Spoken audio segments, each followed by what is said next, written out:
thank you so much for your time, both today and yesterday. It's so great to talk to you again. And yesterday was just epic, so thank you very much for that. Oh, well, thank you. I had fun yesterday too. I've never seen anything like that.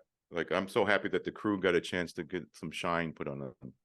Me too. I wanted to ask, honestly, one of the questions that I was thinking about all yesterday too was, Colin gives such a great performance in this. And when you're thinking about adapting a character like Winston, you have a basis for it in Ian McShane. When you were watching and directing Colin, was there a huge emphasis to make sure that everything that he did matched what Ian McShane would do in his performance? Or did you want to give him a little bit more space to kind of explore his version of Winston? Well, we first had to kind of explore together what we were, you always have to find the tone and kind of go, and sometimes it takes a while to lock in. But what we both consciously talked about is we don't want an imitation. You can't imitate that guy. It's a mistake to imitate anybody. And when you reverse engineer something, that whether it's the show, the style, all that stuff, it could be quite fun and liberating is one thing, right?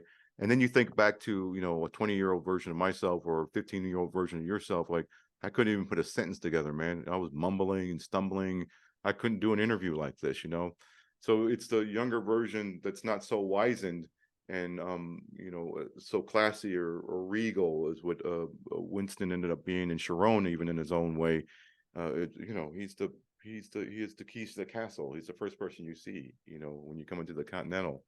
So who are these guys when they're younger? They're just finding their ways. They're like baby rattlesnakes. They don't know how to use their venom yet. They pump it all into one victim and they're left defenseless after that. So they have to figure out how to become mature men. So that actually is quite liberating, I think. Did you guys get any pointers from Ian himself on how he thought this character would be or anything like that? No, they were busy doing John Wick 4, I think, when we were in prep. And I think they finished right when we started shooting. And I think everybody was very respectful of us, meaning the producers that supported us from the John Wick film side, who are producers on this too. Chad and Keanu were very supportive. And again, it was more about freedom and liberation, and let Albert do his thing and let the crew do their thing. And if they have any problems, let us know. That's awesome. And yeah, getting to talk with Basil and Erica yesterday, Basil and Erica yesterday. Um, you know, they were talking about how really, and you also mentioned this, you weren't trying to allude to anything from the future of John Wick or the franchise or anything like that. You were trying to keep this itself. Was there ever anything in the conversation about potentially exploring the other Continental hotels, like the one in Osaka or the ones in the Middle East or anything like that around the world? No, I don't remember any conversations about it, because I think they were focused on Winston getting the one in New York. Now, that's not to say that someone out there that I haven't heard has plans for all the others around the world. Lionsgate or Peacock are talking about it. They haven't called me and told me yet. But would you be interested in exploring those in subsequent seasons, maybe? No, I wouldn't. I would be interested in exploring the New York one and the characters there, and possibly flashing back to the 1930s, and exploring the adjudicator grandmother, the grandmother of the adjudicator in the Continental was an adjudicator as well.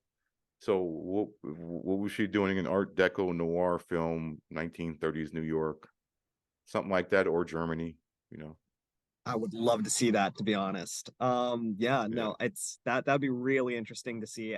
Especially since we don't know that much about adjudicators, just in general, about except for what we see in chapter 3 and what we see here. They're the most mysterious. They're the Yeah. most mysterious now. And Yeah. and Katie's version, by the way, I just love the mask and everything like that. Mhm. Can you talk to us about like a little bit about where the mask came from and some of the work the prop masters did? Um, Oh, I had a great prop master, Dennis Wiseman, old school English guy. But the mask originally was written as a Hungarian smile mask, and a Hungarian smile mask, when I did my research, is just like a simple cloth or I don't know, other material mask with a smile on it, and you're supposed to look at yourself in a mirror, and it mentally does something good for you. Well-being. You're seeing yourself smile when you feel sad, right?